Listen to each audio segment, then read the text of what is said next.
America's Major League Cricket has exploded onto the global cricket scene, and one of its most fascinating franchises is the San Francisco Unicorns.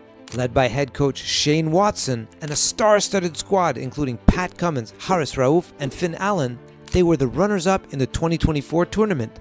They've also created a unique brand and culture. On this episode, we're joined by the team's co-owners, Anand Rajaraman and Venky Harinarayan, two incredibly successful Silicon Valley entrepreneurs, lifelong business partners, and cricket fans who decided to embark on a sports adventure.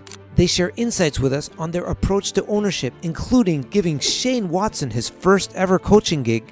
Shane's obviously a rock star from a player point of view, but from a coaching point of view, it was like a bet that he's going to be a great coach someday. Yeah, I would say it's paid off in spades. Their data-driven approach to building the team. Starting in the second year, we made the conscious choice to be data-driven, but also to rebuild the team around players, but who we think are going to be the superstars of tomorrow, the unicorns of tomorrow. The Unicorns' unique name and branding. Unicorns, not just from a startup point of view, it means $1 billion outcome, a great successful outcome. But the whole notion of a unicorn is someone who's special, unique, completely a one-off, and that defines San Francisco and our whole Bay Area, right? And their special partnership with Cricket Victoria in Australia. We've had a great relationship with Cricket Victoria. They're the head of high performance, Graham Manu, who runs the high performance side. He's been awesome as well, as have the coaching staff at Cricket Victoria. And so much more. Join us for an informative conversation about how cricket outsiders became insiders and used their Silicon Valley experience to replicate their startup business success on the pitch. All right, we're here today with the co-owners of Major League Cricket San Francisco Unicorns, of course, Anand Rajaraman and Venky Harinarayan. Thank you both for joining us on the podcast today. Oh, pleasure. Thanks for having us. Great to be here. This, Venky, Anand, this is, our podcast has been around for a little while, but this episode has a couple of firsts. This is the first time we're having team owners on, which I'm very excited about, and there's a reason I wanted you first. This is also the first time that I'm having two guests on at once, so that's another first. But the two of you have simplified this because your bios are extremely similar, right? Because the two of you have been working together for a very long time in pretty much every role for most of your careers. So why don't we start talking about, before we get into the unicorns, like the partnership and the friendship that the two of you have built over what seems to be, 2.5, 3 decades. And you make us sound old here, right? Yeah, probably younger than I am. I wish. No, so we, again, we met as grad students at Stanford. I was fortunate I had a car. He did not have a car, so I had to take him grocery shopping. So that was the beginning, right? And so I think we've been doing stuff together for a long time now. It's been across, mostly in the world of tech, starting companies, running venture funds and so on. I think cricket has been a, first for both of us doing it together, but it's been a lot of fun so far. We'll let Anand sort of. Yeah, absolutely. Yeah, we've started 2 companies together and 2 venture funds, and most recently the cricket. And I can tell you of all the things that we've done, this is the one that we have the least background for, right? So we sort of jumped into with very little, tech. We know tech, we know venture capital, right? So we do those things. But cricket, yeah, we just enjoy the sport, regular fans, and then we jumped in with both feet. And look, as we go over this conversation, I think one theme is going to be that might have been a very good thing that you didn't have a background in cricket, because it's allowed you to look at this venture in kind of a refreshing way and led to some awesome outcomes from my perspective. But let's go into that right away, right? So you are obviously both very tech savvy and very startup savvy. When you decided to take advantage of this opportunity and jump into the unicorns, you approached it fresh. What was the strategy or the thinking behind, hey, it's a new league, it's a new franchise in new territory for the sport. How are we going to build this organization? I would say that a lot of the thinking so far has largely been focused on MLC as a whole, not the unicorns in particular, given that, it is a nascent league at this point, and it's all about the success of the league, and then the franchise sort of will benefit from that. So yes, so the MLC itself is a startup venture, right? It is really something which is, we really don't have cricket at that quality in the US. And so bringing that quality of cricket in a franchise T20 manner fits every definition of a startup, right? So that's how we've approached it. You don't have all the answers. You know a few things, and you keep running as fast as you can till someone says you can't run or this is the wrong direction. Focus quickly and then try and figure things out, right? And so I think it's been a real startup enterprise so far, and we're very pleased with where we've gotten. Obviously, there have been things that, like with every startup, where you wish you may have done things differently, but that's just life, right? And so in a startup, and so you just are happy with where we've ended up so far. Right. I mean, the way I would suggest it is that we approach this venture from first principles, just as we would any other company. And from first principles, it was clear that there's now a significant cricket-loving audience in the US. There's a critical mass, and there's a great new format T20, which lasts 3 hours, unlike the longer formats there were earlier there in cricket, which are not suitable for bringing to the US. So we have the right format of the game, and we have the critical mass audience. So from first principles, it seemed like the right time to bring cricket to the US. So that was the first thing. And then once we decided to do that, from first principles, it's sort of clear that what you need to do is to create the best cricket product possible and grow the interest of the cricket loving and the sports loving public in the US. So that's always how you build the sport, right? So you have to you have to get the best players in the world to come and compete against each other in exciting tournaments, and that will naturally lead to great games, close games, and so on, and lead to audience interest and engagement. So that's kind of how we approach this venture. So I think you're both, and Venky in particular, being a little modest. While you approached it as MLC, I've seen a lot of kind of differentiation and uniqueness in the Unicorns franchise that I think are very interesting, right? Sure. So let's start with the branding and the identity, right? From the name, right, which I think is just so brilliant and perfect, right, for the the part of the country that the team is from, to the visuals, right, to you've got some local players. There is to the fact that you've got a full-time year-round presence and a team that's kind of working around the calendar to develop your presence. So there were some things you did different, but let's talk about the branding and the identity of the team. How did you approach that? Yeah, there's a very funny story here, right? So we were trying to figure out what would actually capture sort of the ethos of San Francisco, Silicon Valley, our whole Bay Area, right? And so, we really loved unicorns for a bunch of reasons, because unicorns, not just from a startup point of view, it means $1 billion outcome, a great successful outcome. But the whole notion of a unicorn is someone who's special, unique, completely a one-off, and that defines San Francisco and our whole Bay Area, right? We celebrate people who are different and who accomplish great things. So it just felt like a great name. So we took it to the league and said, hey, we both Anand and I actually independently came up with this name, and we were just like, oh yeah, both of us came up with it independently. Must be a great name. Went to the league, and the league was like, are you kidding us? There's no way in hell we'll let you guys go out with a name like this, right? And so it literally was like a 2-3 week struggle where we just said, no, we're not moving. And a couple things. One is, when we started our first company, it was a company called Junglee, okay? And this was in the late 90s. Yeah, which is, by the way, what my mother called me repeatedly throughout my childhood. So I really like the name. Yeah. So the first big customer we had, who also became an investor, sort of came to us and said, one of the conditions of our investment in you guys is you have to change the name, right? We don't think it's corporate enough. And so we just looked at them and said, sure, you tell us what name, and run a focus group, and if you guys can. Sure enough, nothing happened, right? But that name was a great name, and it's still, people still remember us for that name, even though the company existed for 2 years. So when the league came back to us and said, this name doesn't fly, both Anand and I looked at each other and be like, hey, we have to go with this name. We know that if somebody doesn't like the name so much, there is a lot of goodness about that name, right? Yeah. And because, good names are either completely empty vessels, or they get people, feeling a little discomfort, which means they will remember it much more.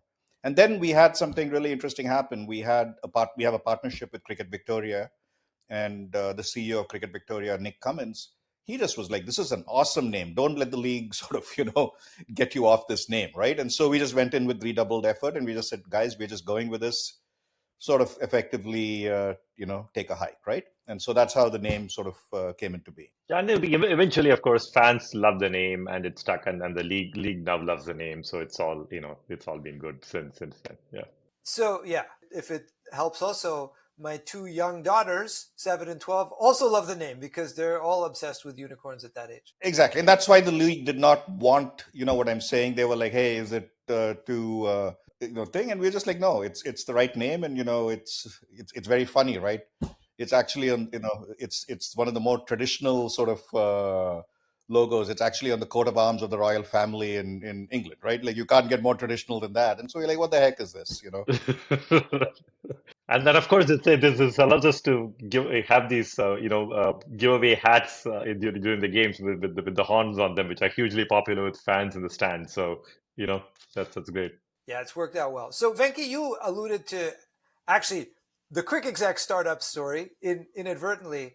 When we were a nothing startup, right, trying to get an audience in the industry, one of the first executives to actually follow us on LinkedIn and follow us on Twitter and start engaging with our content was Nick Cummins. Right? Oh, really? Oh. Earlier in his career. So I have a lot of love for Nick. And this actually brings me to another point of differentiation between the unicorns and the other franchises in the MLC, which is there's a big IPL presence in the MLC, right? Mm-hmm.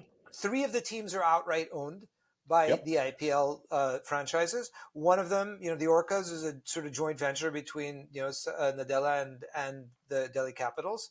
And then Washington Freedom technically doesn't have IPL ownership, although a gentleman who I have all the world of respect for, Dheeraj Malhotra, who's phenomenal, is the CEO, and he has a super strong IPL sort of background and connection, right?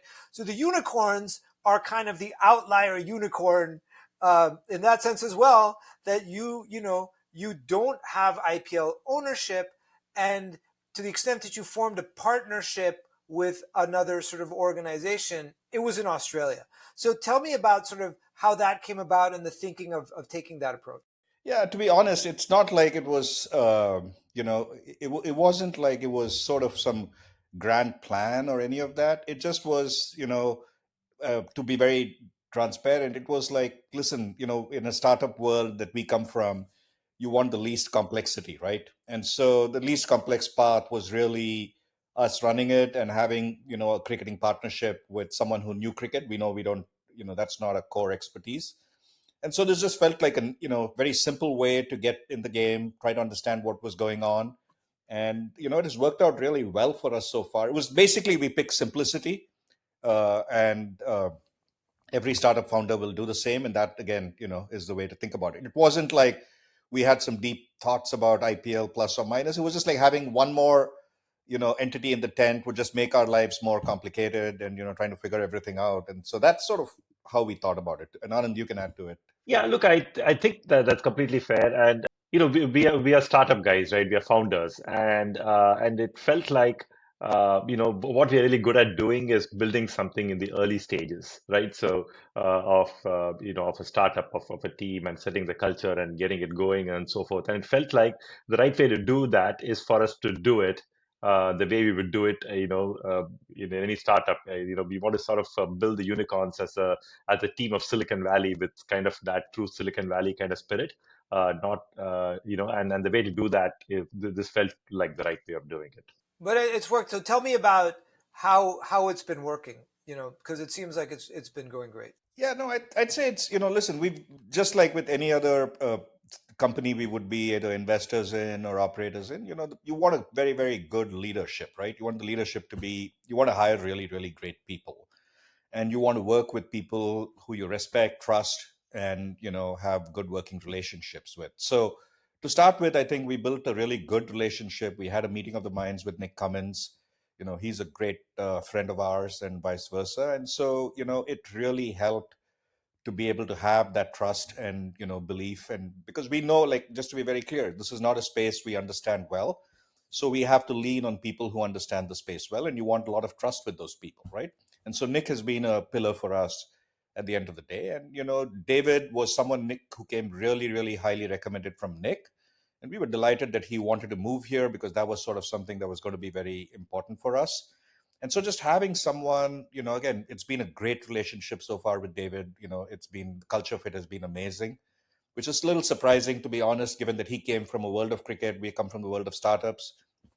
That was a little bit of a question mark, but it's been sort of delightful so far working with him. And so having someone like him running the show, give him a whole bunch of, we don't get in his way too much. That's been another sort of way we do it. Get great people, let them run, don't get in the way, and sort of good things happen, right? And so David's sort of done a phenomenal job for us so far, and was really excited about that, right? And so that's the way we've sort of approached this. And that's on the business side. On the cricketing side as well, we've had a great relationship with Cricket Victoria, where they're the head of high performance, Graham Manu, who runs the high performance side. He's been awesome as well, as have the coaching staff from Cricket Victoria. And the nice thing is that we've been. One of the things that we wanted to do was to, because this is a team of Silicon Valley, and we are data, AI type guys, right? So we wanted to bring that element into cricket and into the way the team is run. And so we try to be data driven in our choices and see can we build a culture around that. And to their credit, the Cricket Victoria coaching staff headed by Graham and Nick have completely embraced, that approach. And we've sort of been able to try some new things using data, for example, in terms of team selection and so on. That really they embraced, and they've taken it forward and actually put on the field, and it paid dividends on the field as well. So it's been a great partnership. Yeah, I will jump in and add, I am a big fan of David White. I've spent a lot of time with him. I think he's doing great things for your team and your organization. And it's great to have him in the country. If I have one issue with David, it's with his name, because there are so many David Whites. There's another David White in the MLC. There's but there's David Whites everywhere, and it's hard on my contacts, but I can't blame him for that, right? So Actually, I met his mom. That David White was part of our team for a while, right? Or whatever. That's right. Yeah, so it was very confusing for a little bit. I did meet David's mother at the finals at the playoffs this year, the MLC. She came out, and so she will be where I vent any concerns about his name. But great family. But so on the so the point that you're talking about, sort of the data and the analytics and the sort of slightly different approach, you did have a phenomenal season this year, right? You got to the finals. And this is after the first year where you finished fifth. You didn't even make the playoffs. So can you tell me about a little bit of the journey from one to the other, and how, if at all, this approach you're talking about was involved? Yeah, no, absolutely. Look, the first year was, just to be very transparent, we didn't have too much time even into the lead up into the tournament. It was, we picked. I think the player selection was who was available, and we could field 11 on the, and it turned out we did end up going with some great players and so on, right?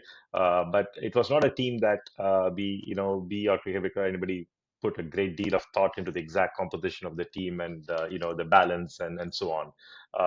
So starting in the second year, we made the conscious choice to be data driven, but also to rebuild the team in a certain way. And the idea was to capture the Silicon Valley spirit, which is what are we very good at Silicon Valley? We're very good at identifying startups today that become the unicorns of tomorrow, right?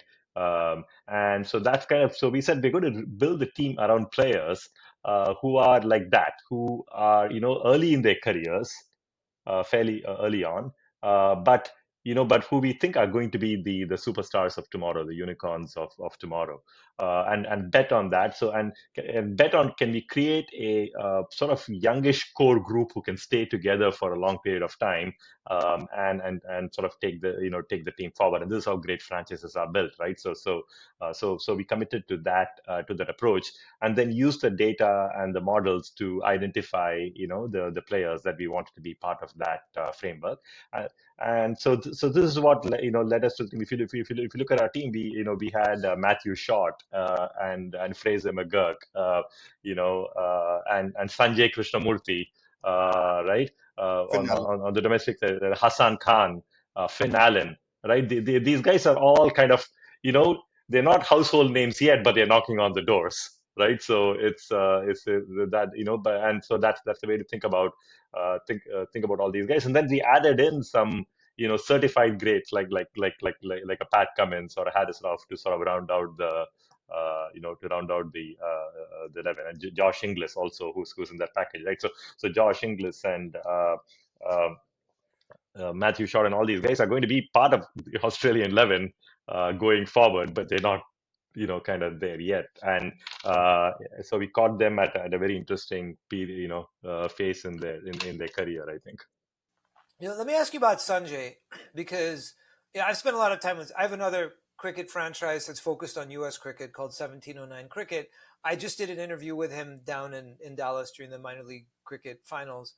And obviously, I love Sanjay. Sanjay is a superstar.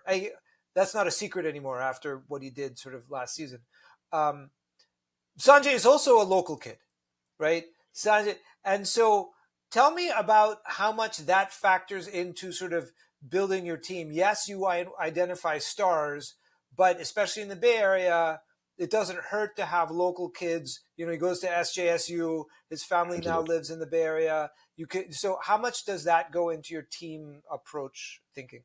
Look, I think it's great that he's here, and it's good for us to promote the local talent as well, and it's great for the team, and great for him as well.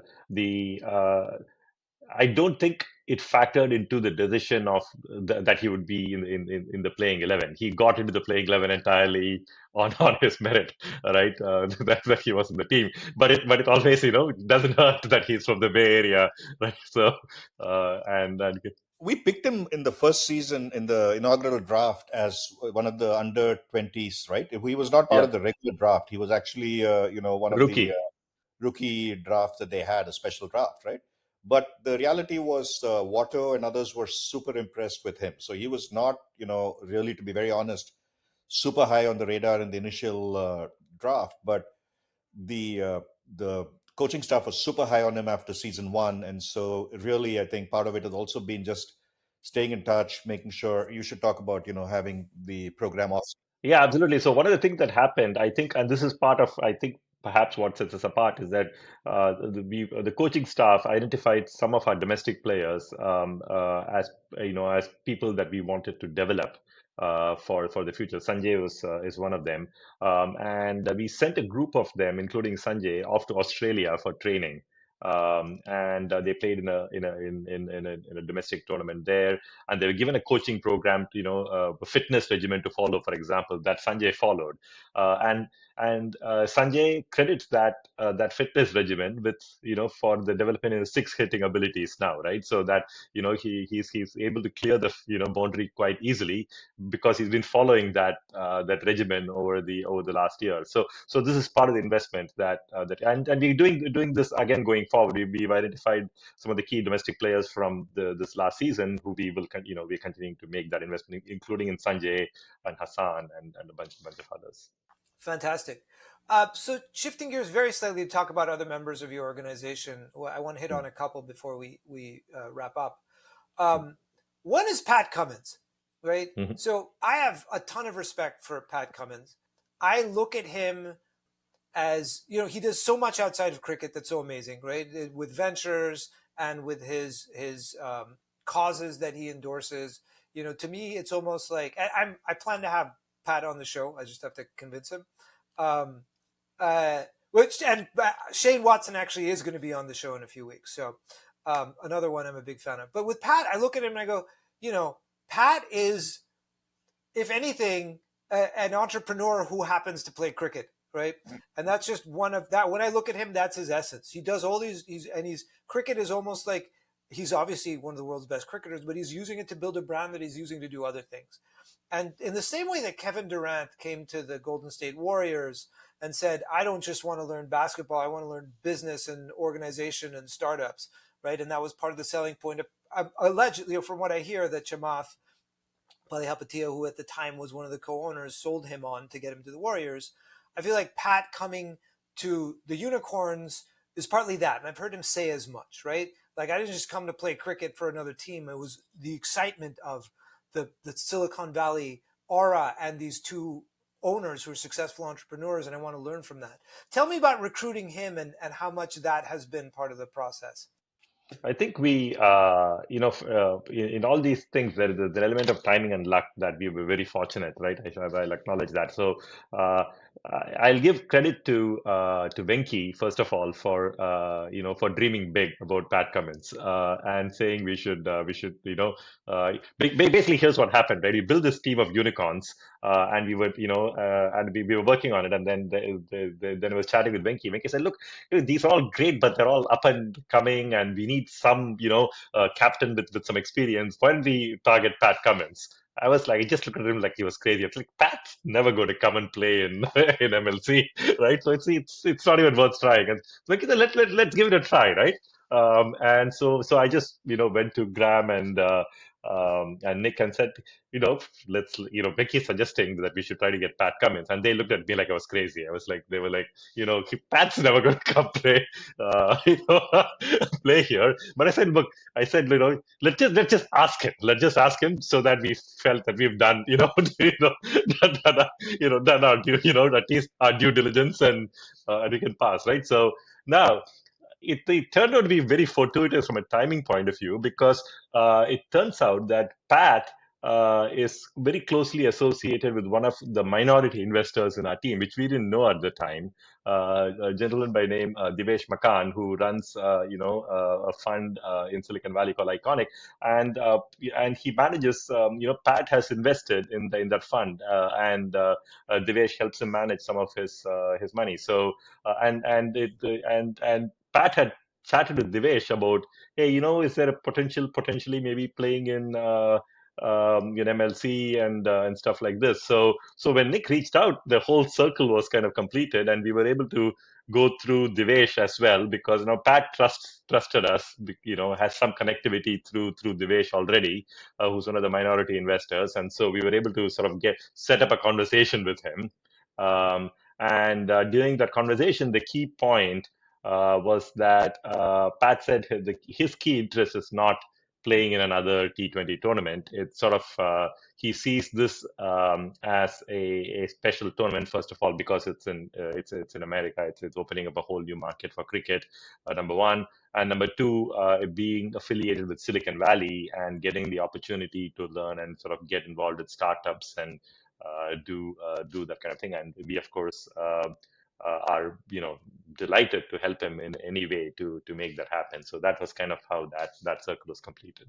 And after the season, I think Pat, we sort of circled back and just felt like Pat had a great experience here. It's, to be very honest, given his international commitments, it's not clear how much and when he can play again. So, but we just are delighted to have him on the team, and just as another resource that we can lean on, who understands cricket like 100 times better than us, right? So quite amazing, right? It's just that the team atmosphere when he's around is entirely different. It's not just his on-field contribution. I think the whole team believes that they're on a different level when he's around, right? I think that that feeling is very palpable when he's around.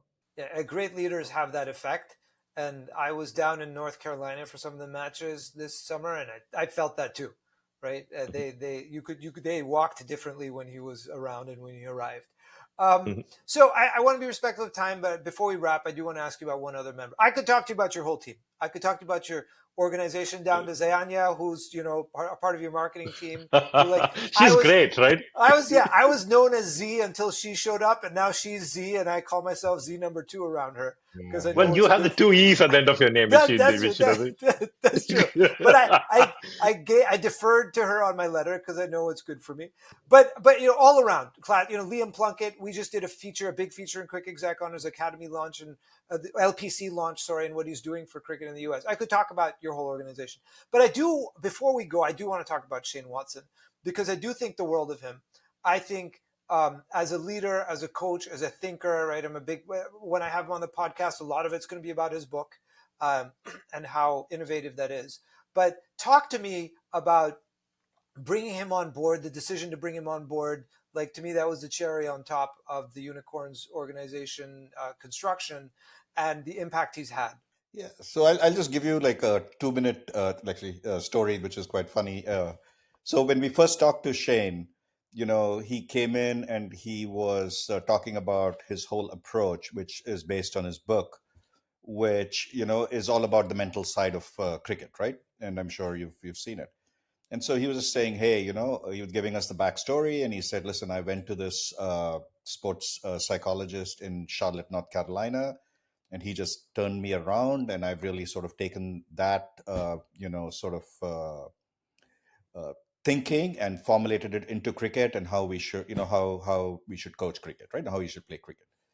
And so I just like the sports psychologist in North Carolina sort of was a little bit of a sort of a trigger for me. So I said, who's this guy? And so he gave me the name of this guy, and I was like, hey, my 23-year-old son is going to see this guy next month, and so I was obviously already sold on this guy, and so and he did turn my son's sort of career around as well. And so it was just like completely, that was just like such a random connection, but sometimes those random connections just make it all sort of real, right? And so so totally jived with his mental approach and how he was approaching it, and absolutely love him from that point of view. And Anand can talk more. Yeah. No, it's been great as well, and the coaching, the MLC one was actually Shane's Waters' first coaching stint, and you can actually see over the course of the year. By the time MLC two came around, he was also coaching in Pakistan, in the Pakistan Senior League before that. You could see even over that 1 year how much he had learned and evolved as a coach. And so, so by the time season two came around, he was entirely in his groove, right? And that, I think, that was partly, and he's also been great about being open about adopting the data and so on. So that's been great as well. And to Anand's earlier point, again, it's one more bet on someone who's, again, Shane's obviously a rock star from a cricketing, player point of view. But from a coaching point of view, it was something, again, it was like a bet that he's going to be a great coach someday, right? And so, I mean, and that's very different. If you look at many of the other franchises, they have coaches that go back, with the IPL franchises for many years, if not decades. We made a bet just as we made a bet on, and thankfully it's paid off very well. Yeah, I would say it's paid off in spades, just like many of the bets the two of you seem to have made in sort of building and starting this organization. Venky, Anand, I can't thank you enough for joining the show and sharing your time and thoughts and experiences. And obviously, best of luck to the franchise in the years to come. I know there's a lot of work being done to bring a permanent home to the Bay Area for the team as well. And I look forward to hearing about that and all your other successes. thank you so much, Z. Yeah. Thanks, Z. It was great talking to you.